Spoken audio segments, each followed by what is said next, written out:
En este espacio en Voz Alta hemos decidido dialogar con el diputado del Partido Socialista del Frente Amplio, Gustavo Bernini. Habló claramente de los objetivos de la economía uruguaya y el manejo del déficit fiscal, la inflación y lo que también es el retraso cambiario. Ha señalado con claridad que el gobierno está muy lejos de un ajuste fiscal y que las distintas políticas para mejorar los salarios y sobre todo mejorar las inversiones en el país en un clima de estabilidad y de respeto internacional hacia lo que es el Uruguay por su posición jurídica y por su estabilidad financiera son los rasgos distintivos de este segundo gobierno del Frente Amplio.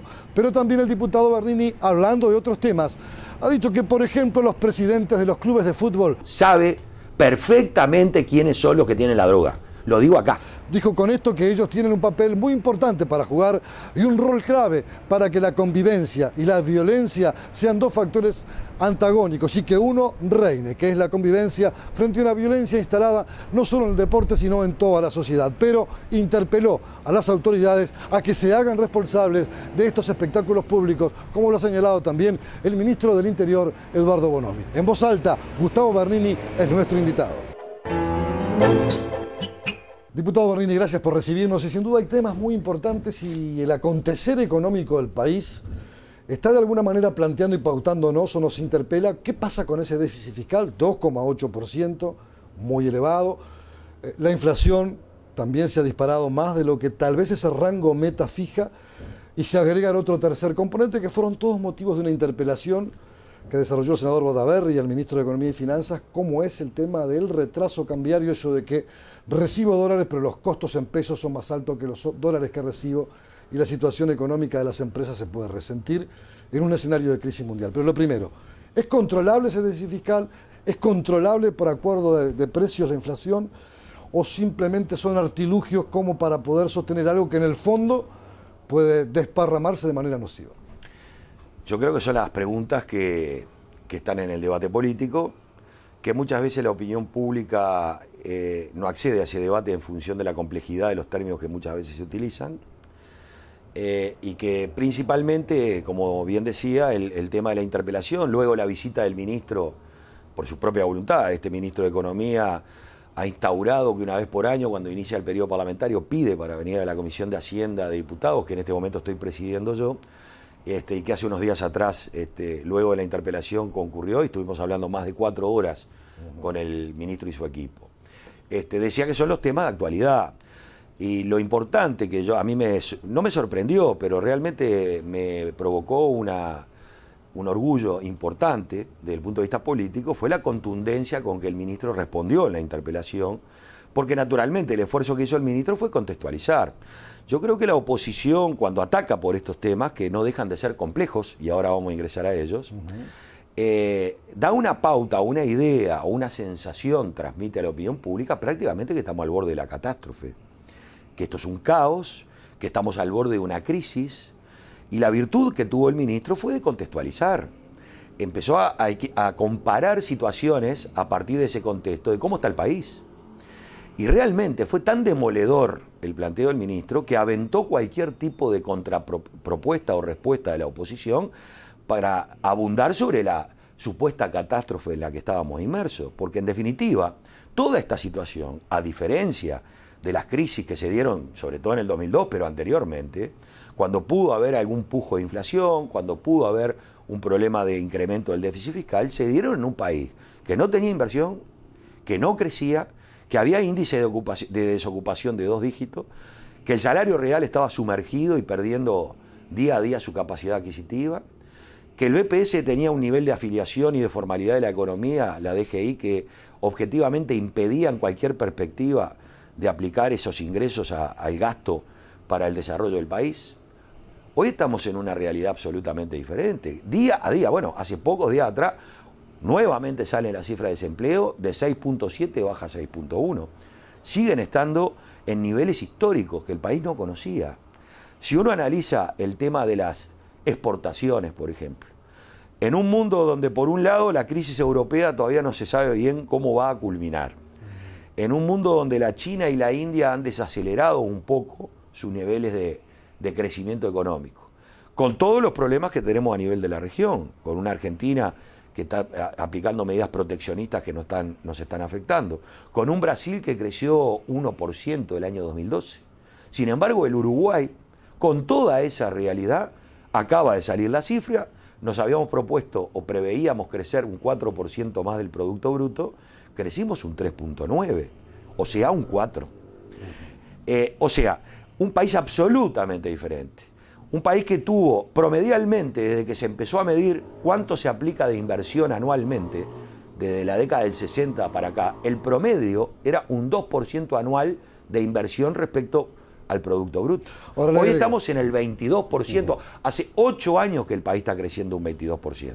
Entonces, esa realidad pauta que tenemos algunos indicadores que nos debemos de ocupar. Y ahora vamos, cuando tú dispongas, a ver cómo lo podemos resolver. Justamente eso, el déficit fiscal preocupa porque además ha habido señales muy claras del ministro de ser más austeros, más controlados en los recursos que el Estado destina a sus distintas políticas, desde las sociales a las inversiones directas. Hay un escenario también paradojal, porque el 2012 cierra con un récord histórico de inversiones, superando la cifra de 1948, que era la más alta en la vida económica del Uruguay. Pero ¿cómo hacemos para controlar ese déficit? ¿Cómo hacemos para controlar que no gastemos más de lo que recibimos, que no nos endeudemos más de lo que podemos, en un mundo, como usted bien decía, de crisis, y cuando el propio ministro dice hace rato que el viento de cola se terminó? Exacto. ¿Cómo hacemos para controlar? Bueno, justamente, si uno analiza cómo se compone ese incremento del déficit, ¿no? El presupuesto nacional quinquenal del 2010 preveía un nivel de déficit, en la rendición de cuentas pasada se ratificó y objetivamente se nos fue. Estaba previsto un 1.7, se nos fue al 2.8. Pero hay que analizar por qué tenemos ese incremento del déficit. Y el ministro se ha preocupado de señalar que en gran parte ese déficit se explica por algunos factores estacionales, como se denomina en la economía, que son muy puntuales, que no se prevén que se tengan que reiterar por un problema estructural sistemáticamente. Por ejemplo, la energía, el dólar. Bueno, parte del déficit fue los 140 millones de dólares que tuvo que pagarle el país a los bancos que en el 2002 comenzaron un juicio contra el Estado por la quiebra del Banco Comercial. Y eso se pagó en función de que todas las resoluciones de los tribunales internacionales concluían en que el Uruguay tenía que pagar, y se llegó a un acuerdo y se pagó. O sea, hay factores que se gastaron en una vez y no necesariamente se van a seguir gastando. Pero acá hay un factor, yo diría, que como bien dice el ministro, podrá ser opinable, pero que es una política muy clara del gobierno.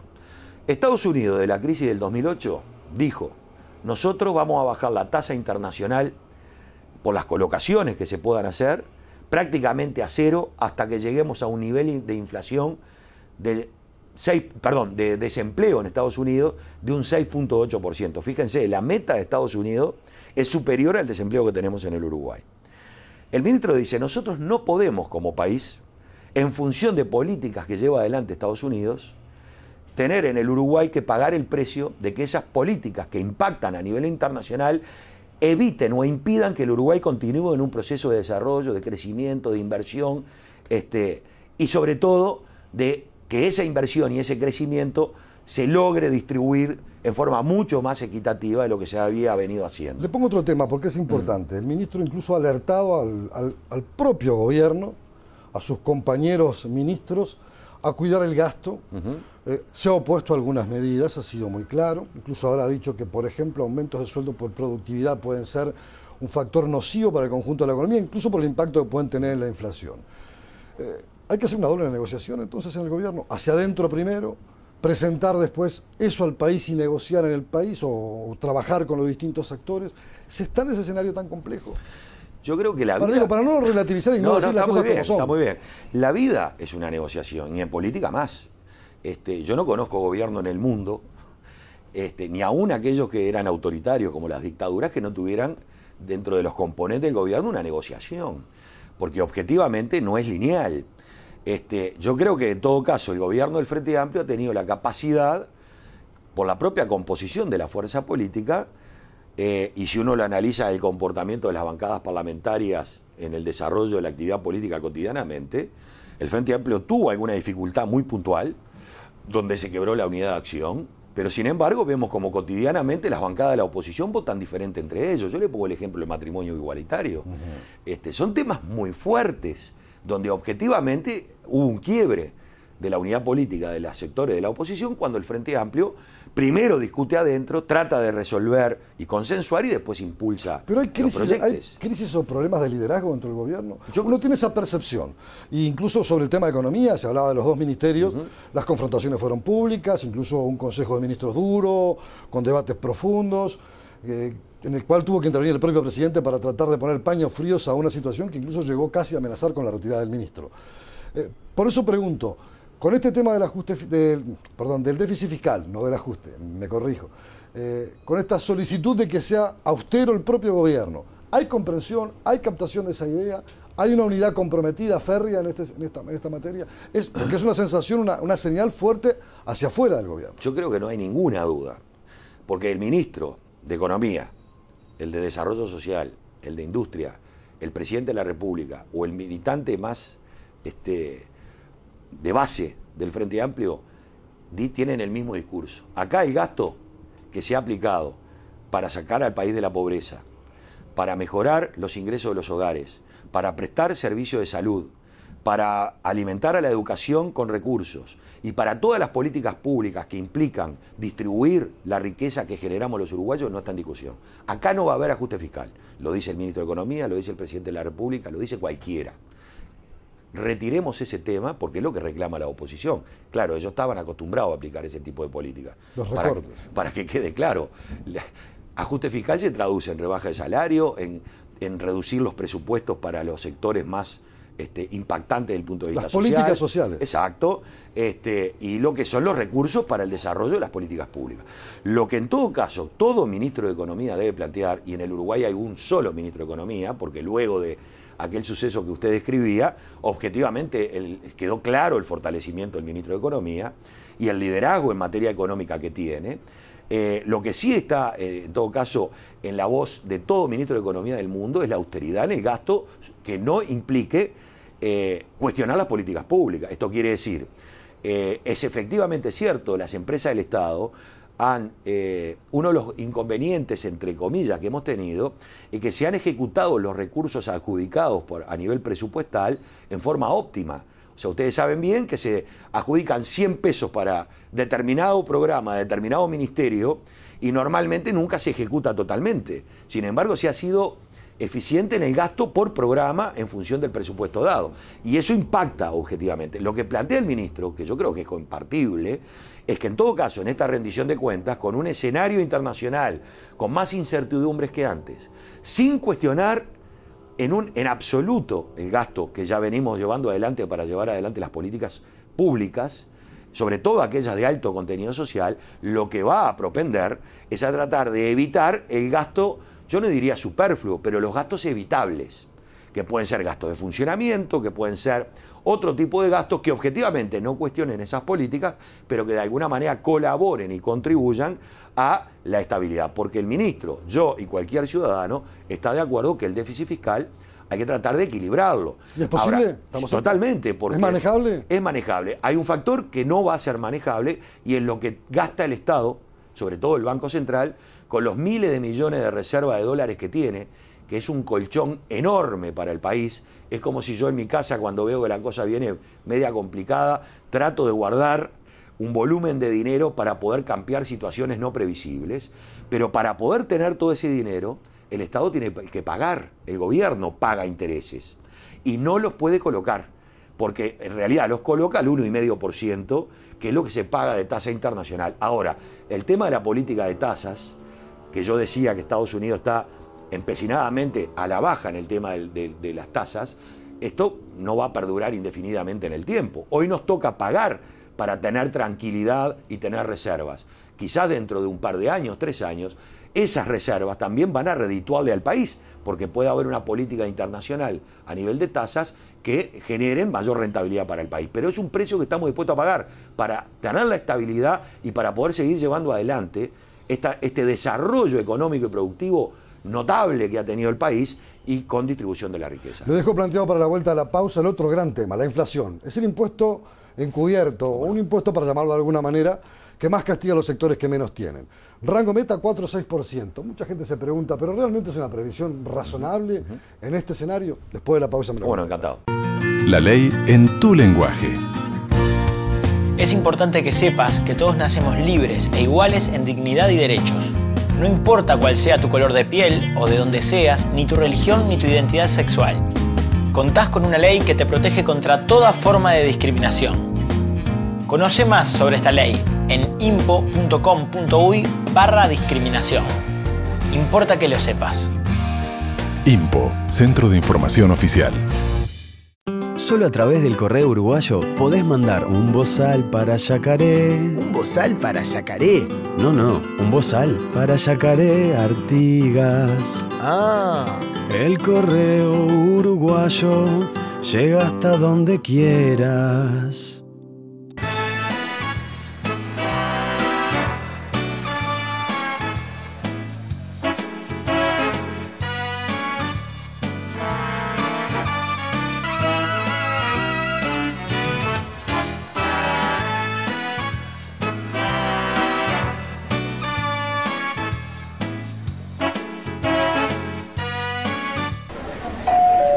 Son líneas aéreas Uruguay. Vuelos directos de Montevideo a Buenos Aires y Montevideo a Rosario, Argentina. Para consulta de horarios y reserva de pasajes, sol.com.ar. Consulte a su agencia de viajes.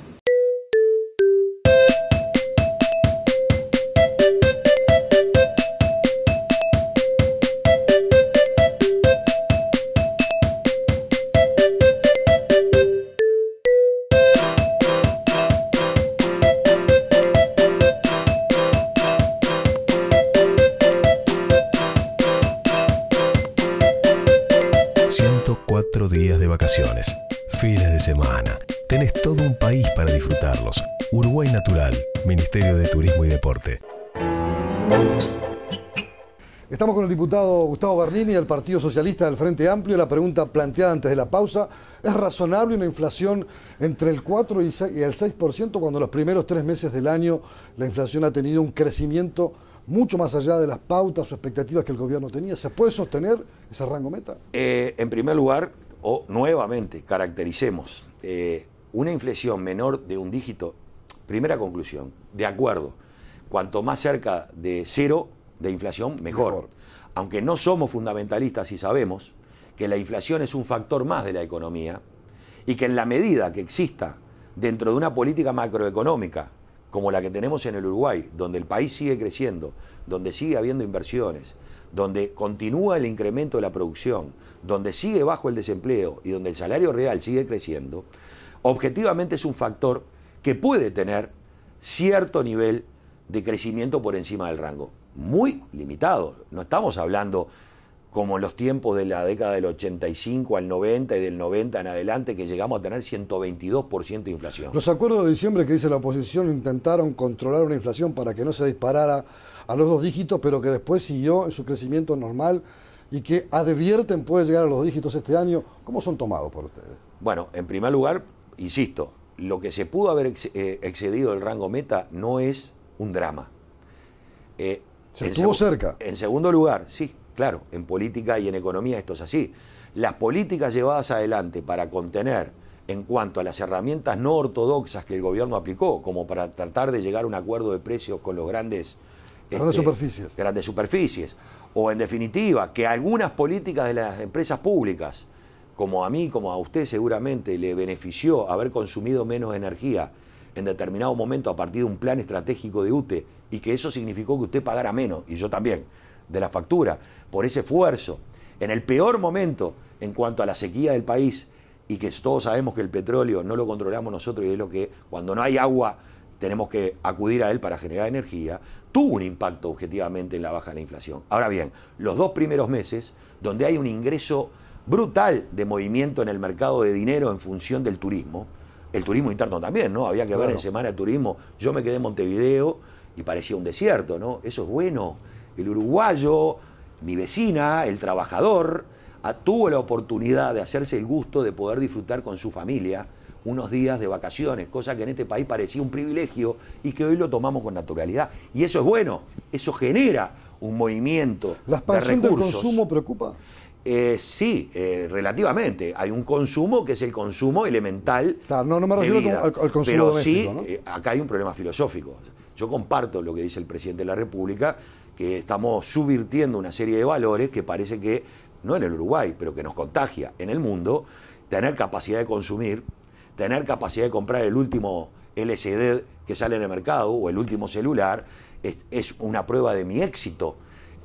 Se ha convertido en que el aparato y la cultura dominante, para llamarlo en términos político-ideológicos, implica que el fracaso pasa por la capacidad o no que tenga de consumo. Y eso exacerba el gasto, eso exacerba la capacidad de endeudamiento que una familia puede tener. Pero esto daría para 3 programas, ¿no? Y usted ve que cada 10 reclames que pasan en televisión, 6 son ofreciendo plata. ¿Por qué? Porque como existe hoy un crecimiento del nivel de vida de las familias, tienen posibilidad de acceder a crédito.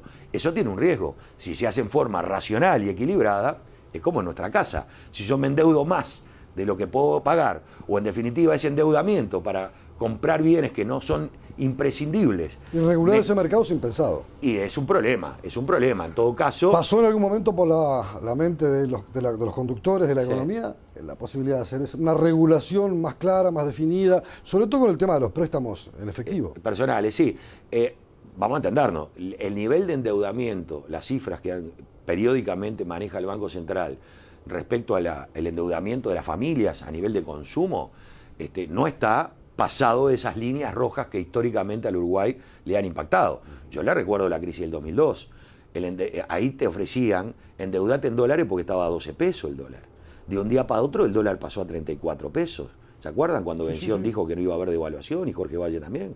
Eso significó que de un día para otro las familias que tienen un ingreso en pesos, por la mayoría de ellas trabajadoras o jubilados, de un día para otro se le vio duplicado su deuda. Eso no está pasando. Porque entre otras cosas hay políticas que evitan que eso pase. El Uruguay está haciendo un gran esfuerzo de especificación. El otro día lo decía el presidente del Banco Central, es increíble. Sigue habiendo un nivel de dolarización de la economía, menor que el de otras épocas, pero es increíble que la gente, cuando agarra algún pesito, siga comprando dólares cuando el dólar sigue bajando o está estable. Eso quiere decir que culturalmente todavía no hemos dado el salto en calidad. Yo creo que tiene mucho que ver con el tema cultural. El problema es que no estamos generando una contracultura al consumo. Nos fuimos un poco del tema central, que era el rango. Por eso te decía. Pero de todas maneras, son elementos que están incidiendo directamente sobre el comportamiento inflacionario de la economía. Estamos en la inflación. Pero ¿cómo es posible controlarla? El ministro anunció en la interpelación la posibilidad de volver a reflotar la idea de acuerdos con sectores estratégicos de la economía para evitar que haya un crecimiento de la inflación más allá de lo deseable. Pero llegar al 6% parece un tanto utópico. Sí. Hay que desdramatizar también lo que significa el rango meta. El otro día, cuando participaron de la Comisión de Hacienda, que desde mi punto de vista el ministro Lorenzo con su equipo y el presidente del Banco Central que lo acompañó, precisamente desde mi punto de vista fueron muy claros en el desarrollo, estuvieron muy bien.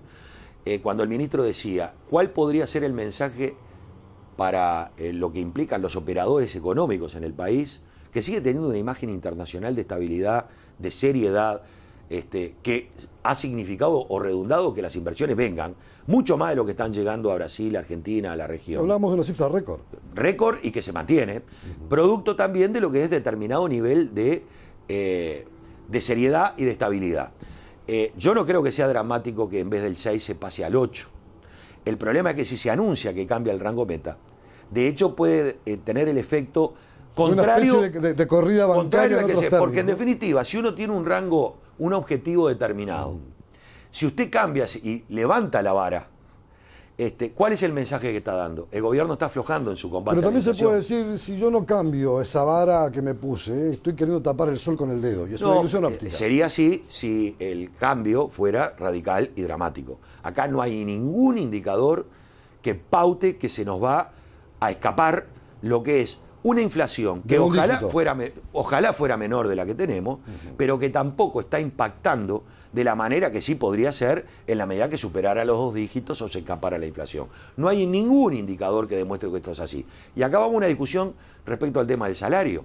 Iba a ir a eso precisamente, porque evidente, justamente hay sectores, por ejemplo, como la salud, Dice, la diferencia salarial entre un médico o un personal de la salud en el sistema sanitario público es menos de la mitad de lo que se paga en el privado. Hay una fuga y por ende hay una desatención de lo que son las prestaciones de servicios de salud. En las últimas horas se conoció que el hospital de Canelones, por ejemplo, tiene el CTI hace un año cerrado, a pesar de que está tecnificado, tiene todos los elementos de última generación para atender, pero no hay quien lo atienda porque no hay gente. Entonces, ¿cómo impacta todo este tema con respecto al tema salario, sobre todo para equilibrar y para permitir que todo llegue a todos de la misma forma?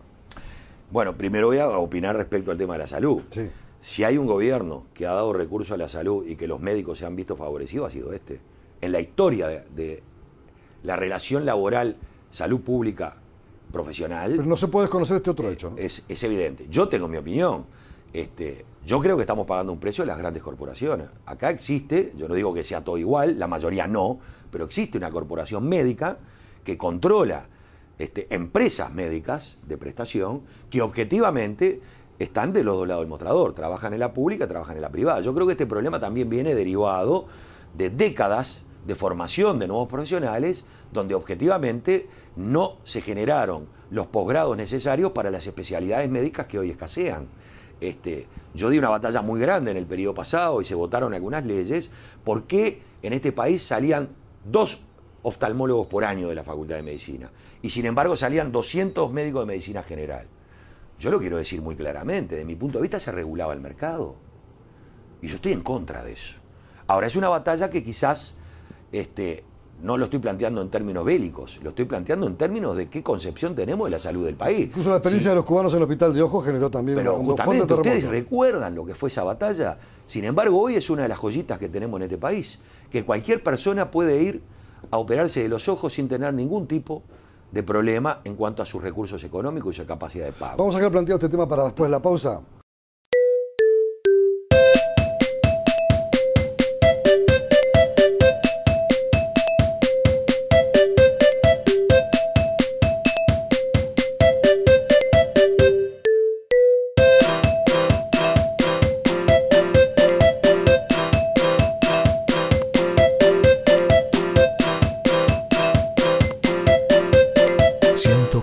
Días de vacaciones, fines de semana. Tenés todo un país para disfrutarlos. Uruguay Natural, Ministerio de Turismo y Deporte. Son líneas aéreas Uruguay. Vuelos directos de Montevideo a Buenos Aires y Montevideo a Rosario, Argentina. Para consulta de horarios y reserva de pasajes, sol.com.ar. Consulte a su agencia de viajes.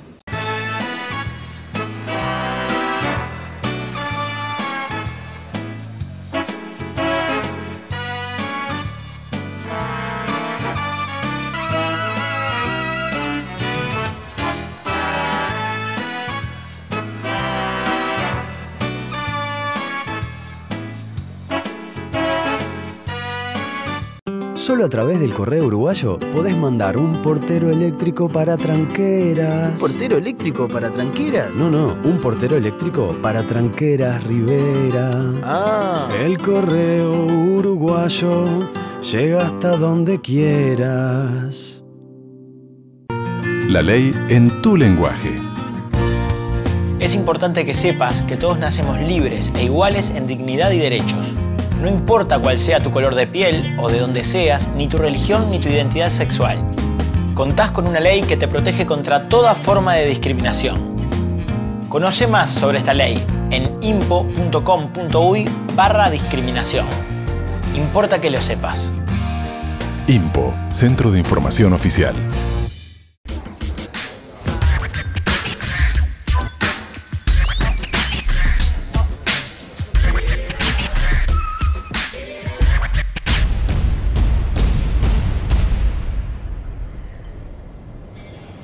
¿Sabías que en Uruguay la edad de inicio del consumo de alcohol es a los 13 años?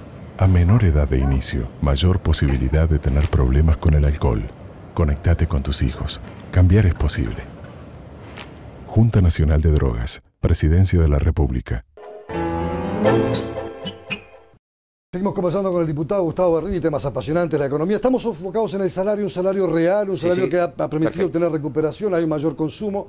pero todavía hay ciertos desniveles, incluso el salario de los maestros, también se ha cuestionado, se ha puesto sobre la mesa, de los docentes en general, los de la salud que usted acaba de señalar, pero ¿cómo podemos mejorar todo eso? Porque hay más recursos, se reparte más, eso es notorio, pero no se alcanza a los niveles que tal vez, cuando hay mayor cantidad de dinero volcado, caben esperar como retorno para la sociedad. Bueno, yo creo que como en todo, el gobierno del Frente Amplio del 2005 para acá cambió una lógica prácticamente sagrada que se tenían con los gobiernos anteriores. Yo recuerdo cuando se decía acá primero tiene que crecer la torta para después ver cómo la repartimos. Nos mintieron durante mucho tiempo, porque crecía la torta y después cuando había que repartirla venía la crisis y era peor. Entonces cuando asumimos el gobierno, el planteo concreto fue diferente, fue el crecimiento del país tiene que redundar en una mejor distribución del ingreso. Y es por eso que los salarios han crecido constantemente. Y claro, es como todo. Si uno analiza cuál es la realidad que tenemos hoy del salario de un maestro y la comparamos con lo que era la realidad que vivía antes de que el Frente Amplio fuera gobierno, yo recuerdo cuando era dirigente sindical, colaborábamos yo desde AEU con la FUM, cuando hizo aquella campaña que el salario de un maestro era igual que el salario de un maestro de Haití, con todo lo que esto significa. Bueno, estamos en otra situación. Obviamente que el salario sigue no alcanzando a los docentes, a los maestros y a tantos y tantos trabajadores uruguayos. ¿Pero por qué no se reduce más esa brecha? Pero es que eso tiene un costo que puede pegar mucho en la macroeconomía. Se está reduciendo porque además de darle el salario a los docentes, tuvimos que invertir para recuperar una infraestructura en materia edilicia, y todavía lo estamos haciendo a nivel de los centros de enseñanza de este país, que estaba esclerosada y que no se había invertido durante más de 2 décadas. Y para ello también precisábamos recursos. Y también precisábamos recursos para todo lo que implicaba tratar de aquellos niños que abandonaban la escuela y que provocaban la exclusión social, meternos en esa realidad y tratar de respaldar a esas familias para que esos niños volvieran a la escuela y al liceo. Ahora, es un proceso que lleva su tiempo.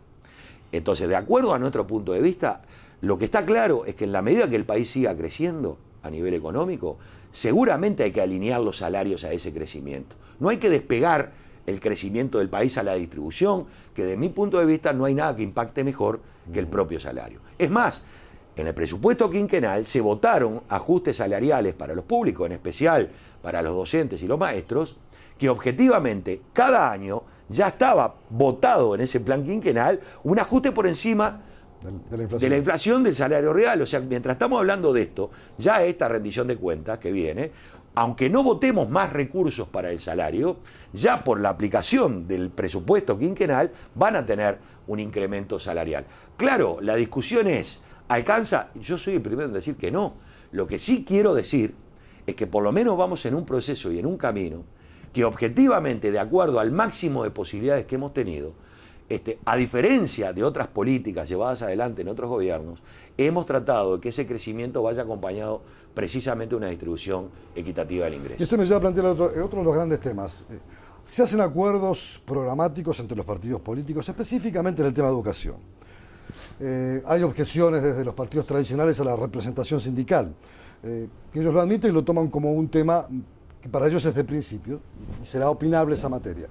Pero uno tiene la sensación desde fuera que los acuerdos programáticos son por lo general o en los grandes temas, pero no hay después una concreción definida, no hay programas de estudio definidos, no hay esquemas definidos para poder dar respuesta a ese mundo que nos interpela y nos exige adecuarnos cada vez más al uso de nuevas tecnologías, al desarrollo de nuevos conocimientos, para la inserción en el mercado laboral, por ejemplo, más allá de los esfuerzos como la creación de la Universidad Tecnológica en el interior del país. Pero ¿qué está faltando en esa materia? Porque ahí hay... Antes la preocupación era, no tengo empleo, hoy es, me preocupa la educación y el futuro de mis hijos. Sí será así, porque hoy el tema es el empleo de calidad, no solo tener empleo. Pasamos la etapa del 20% de desocupación y ya estamos en la etapa de tratar de que mejore la calidad del empleo. Esto quiere decir, ¿cómo se mide la calidad del empleo? Se mide en salario y en condiciones de trabajo. Ahora, para acceder a ello, ¿qué se precisa? Formación. Hay un rezago histórico en nuestro país en materia de formar no solo ciudadanos, que yo sigo defendiendo que nuestra educación tiene que formar ciudadanos, en valores y en ciudadanía y en capacidad de tener libertad de elegir con la mayor cantidad de herramientas posibles, sino también hay un rezago muy trascendente en lo que ha significado un país que tiene una base productiva agroindustrial principalmente, que aquello de mi hijo el doctor. aquel Uruguay que si uno, cuando yo iba a la escuela, decía en sexto de escuela, hoy quiero ir a la UTU, en aquel momento la escuela industrial, le decía, no, mijo, si usted es inteligente, vaya al liceo.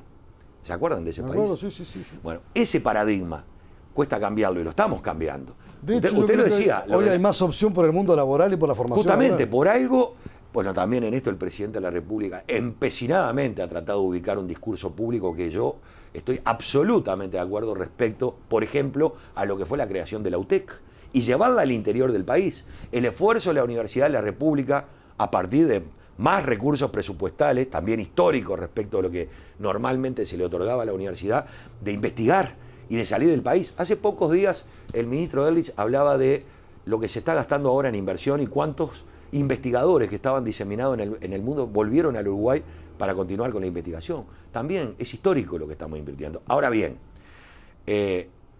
acceso a tecnología, ¿qué es sino el Plan Ceibal? Admirado en el mundo. Que un niño, no importa su condición social, tenga su computadora primero que el resto de los países que hoy no están tratando de Cuando, copiar. por ejemplo, un educador como Rama, que fue presidente del CODICEL, lo critica y dice que es poco relevante y que no ha sido una revolución en materia educativa. ¿Usted qué piensa? Que está equivocado, con todo el respeto que merece Rama. Sé que es un calificadísimo persona en materia de su experiencia a nivel docente y a nivel internacional, porque es reconocido a nivel internacional. Obviamente, lo mío es una valoración política, desde mi punto de vista revolucionario.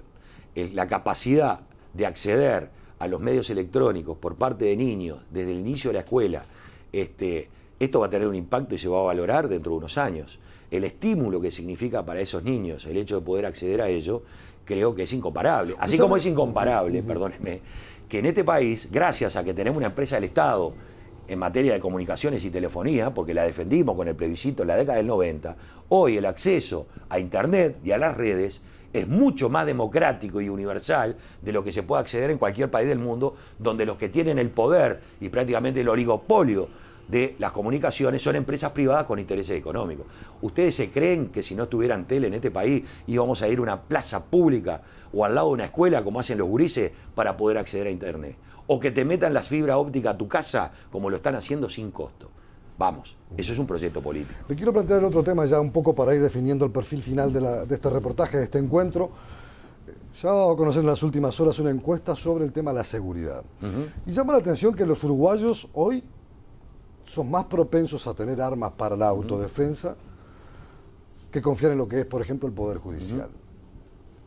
Eso preocupa. Sí, claro. Preocupa además este tema de la aparición de los ajustes de cuenta como una modalidad delictiva, bandas que de alguna manera pelean por la territorialidad para el comercio de la droga instalada como un flagelo. Ya no somos un país de tránsito, sino un país de consumo. ¿Cómo se mira todo esto a nivel político? No debe ser sencillo. No somos México con ese problema, pero si no atendemos rápidamente la realidad podemos estar muy cerca de ser México o ser Colombia. Sí, claro. Yo creo que cambió el mundo, ¿no? Y el Uruguay no está fuera del mundo. Y ahí hay recursos puestos también, ¿verdad? Sí, claramente. Por eso yo digo, no es que tengamos que empezar, yo creo que lo estamos haciendo. El problema es que, como bien usted decía, la complejidad del tema no es fácil. Es preocupante la visión que tiene la opinión pública. Sobre todo el Poder Judicial. Sí, sobre negativa, todo. Altamente y el negativa. sistema político también, ¿no? Hay que asumirlo, es una realidad. El problema es que yo entiendo, y sobre el tema de la tenencia de armas, a mí me preocupa mucho que la opinión pública tenga una mirada respecto a que, bueno, en la medida que a mí no me defiendan, me defiendo yo, porque si no volvemos a la ley del lejano oeste, ¿no? Así es que se da en sociedades donde el tema de las armas se fomenta, como en Estados Unidos, que cada tanto aparezca un demente y mate a 45 botijas de un jardín de infantes, ¿no? Creo que la sociedad se va poniendo agresiva a partir de la falta de convivencia. Ese es el concepto, convivencia. Me gusta más que seguridad, porque gran parte de los problemas de seguridad o inseguridad están basados en la falta de convivencia. Y yo creo que en ese sentido el Uruguay no escapa a una realidad internacional. Yo creo que todo lo contrario. Yo estoy convencido que aquí hay que buscar el desarme. Porque si hay algo que ha quedado demostrado, y no lo digo yo, en esto sí acudo a los técnicos, es que tener un arma es un peligro. Porque muchas veces, cuando se da una situación de agresión en el marco de llevar adelante un delito contra cada persona, la utilización de armas redunda normalmente más en un problema para el que se ve agredido que en una solución. Usted hablaba bien de la violencia extendida hasta en el fútbol. Ahora se pagan peajes para ir hasta un baño, en un estadio como el Estadio Centenario, ¿verdad? En todos lados. Derecho a admisión está planteado, un tema complejo, difícil, se aplica en Argentina con un éxito muy reducido, creo que algún club lo aplica, pero el resto no, con hinchadas mucho más fervorosas y numéricamente mayores, no como acá, que son dos los grandes. Pero ¿cómo se maneja todo esto? ¿Cómo se ve todo esto? Una sociedad que se vuelve con las armas, desconfiando de la justicia, del sistema político, más violenta, más propensa a resolver los conflictos por esa vía. Bueno, en primer lugar, creo que lo del deporte, en todo caso, no es violencia. Creo que está mal dicho violencia en el deporte. Yo creo que la violencia está. Obviamente, en todos los ámbitos de la vida. Pero porque usted hablaba de problemas de convivencia. Claro, ¿verdad? claro. Cuando se dan espectáculos masificados, es cuando uno va perdiendo su individualidad y su responsabilidad individual y suele caer en lo que es una cultura o una expresión de masa despersonalizada, corre el alcohol, corre despersonalizada, estimulada aparte justamente por algunos estimulantes como puede ser el alcohol, la droga, etcétera. Yo creo que hace pocos días se retomó el trabajo, se viene haciéndolo, tuvo más difusión de esas comisiones especiales creadas para evitar la violencia en los espectáculos deportivos. Yo hace pocos días escribí para una revista canaria un artículo en este sentido. Yo, cuando por ejemplo me ponen de ejemplo Inglaterra, de la época de los hooligans y cómo ahora uno mira que ni siquiera tienen un tejido, yo digo, bueno, pero vamos a comparar lo comparable. En Inglaterra se ha puesto mucha plata para esto. Ahora, yo no le puedo pedir. Llevó más de una década. Llevó más de una década, pero además, yo soy de los que opina que en un espectáculo deportivo, dentro de los recintos, lo que hay que acudir es a la responsabilidad de los organizadores. Pero no el Ministerio del Interior, porque eso es lo que cuestiona a mucha gente. Dejar solo librado, porque decía, por ejemplo, el presidente de Nacional, Eduardo H. Quieren que yo ahora haga una especie de policía privada para combatir el tráfico de drogas, para poner seguridad. La policía se tiene que encargar afuera de los escenarios. Es lo que yo opino, afuera de los escenarios. Pero los ahora, Eduardo H. o cualquier presidente de cualquier club sabe perfectamente quiénes son los que tienen la droga. Lo digo acá. Todos nos conocemos en este país. Y si nosotros seguimos permisivos para bancar algunas bandas enquistadas en lo que debe ser una hinchada, que sí, el concepto hinchada es el que yo soy favorable. Yo soy hincha de Peñarol y de Aguada. Sí sabré lo que son hinchadas. Si habré vivido etapas en este país porque soy asiduo concurrente a los espectáculos deportivos. Ahora, no miremos para el costado. Yo soy de los que opina que ya hay elementos votados en el Parlamento que se pueden aplicar. ¿Y que un presidente como de Peñarol se trompee con un hincha? Bueno, no quiero ser muy duro en esto. Le puede pasar a cualquiera. Porque como usted dijo que es de Peñarol, el de Nacional va a decir, bueno, le pega Nacional porque es de Peñarol. Está bien. Creo que estuvo mal. Creo que estuvo peor las declaraciones posteriores que hizo. Porque uno, yo no quiero ser muy duro en este sentido porque uno puede salirse de sí. Pero no creo que haya sido positivo, obviamente se equivocó. Ahora, me preocuparon más las declaraciones, justificándose. En vez de pedir perdón públicamente, quiso buscar alguna justificación. Y hablando del perdón, ya para rematar lo último, este pedido de perdón que ha hecho el presidente por sus dichos, por esa situación que se plantea a través del portal de la presidencia, filtrándose una afirmación con micrófonos abiertos, ¿qué consecuencias tiene? No, es muy difícil preverlo. Yo creo que obviamente se equivocó. El primero en asumir que se equivocó fue el propio Pepe. Esto tiene impacto en materia de relaciones, ¿no? Sí, claro. En relaciones que podían ser, o se trataban... Que son complejas y difíciles de por sí. No, ni que hablar. Con una actitud de Mujica sistemática de tratar de aproximarse a mejorar las relaciones con Argentina, pero que donde no teníamos consecuencias favorables en ese sentido. Entonces yo no creo que sea peor el impacto de esta situación generada, peor la situación de, por ejemplo, de relaciones comerciales con Argentina de la que ya tenemos. Yo apuesto, como bien dice Pepe, no, acá no nos podemos mudar. Y sigue siendo para mí un objetivo estratégico el Mercosur, porque objetivamente tiene una potencialidad enorme y el Uruguay solo no puede enfrentar lo que son los desafíos internacionales. La vida es muy cambiante y yo creo que este desliz, en todo caso, que puede tener un impacto en esta situación, creo que estamos obligados a restablecer buenas relaciones, pero lo que se trate que esas buenas relaciones tengan un impacto favorable. Yo creo que Argentina tiene algunas dificultades en su política interna, objetivamente diferentes a la del Uruguay, y está aplicando políticas tratando de defender Por ejemplo, que no se le vayan sus divisas, porque no tiene capacidad de endeudamiento a tasas razonables. Entonces, está tratando de buscar medidas proteccionistas que nos están afectando y que objetivamente le están haciendo daño, desde mi punto de vista, a la integración regional. Hay que seguir insistiendo, hay que pegarse a Brasil, hay que seguir insistiendo en tratar de que el bloque regional se consolide, pero estamos en una etapa muy embromada en ese sentido. Pero yo creo que esto va a ser una anécdota en el tiempo y no va a generar mayores consecuencias que esta. El PP es así y todo el mundo lo sabe. Y cuando vemos que sale en la BBC de Londres o en la televisión coreana admirado por su sencillez y su forma de ser, bueno, muchas veces también esa forma de ser, esa frontalidad o esos descuidos son parte de su personalidad. El balance es sumamente positivo, por más que yo pueda decir que en algunas cosas se puede equivocar. Muchas gracias, diputado, por habernos recibido. Ha sido un verdadero placer. Estaremos visitándolo más adelante seguramente para seguir intercambiando sobre estos grandes asuntos que hacen a la vida cotidiana de los uruguayos. Bueno, yo les agradezco a ustedes y como siempre voy a estar a la orden y mucha suerte en el emprendimiento, que siga adelante. Muchas gracias.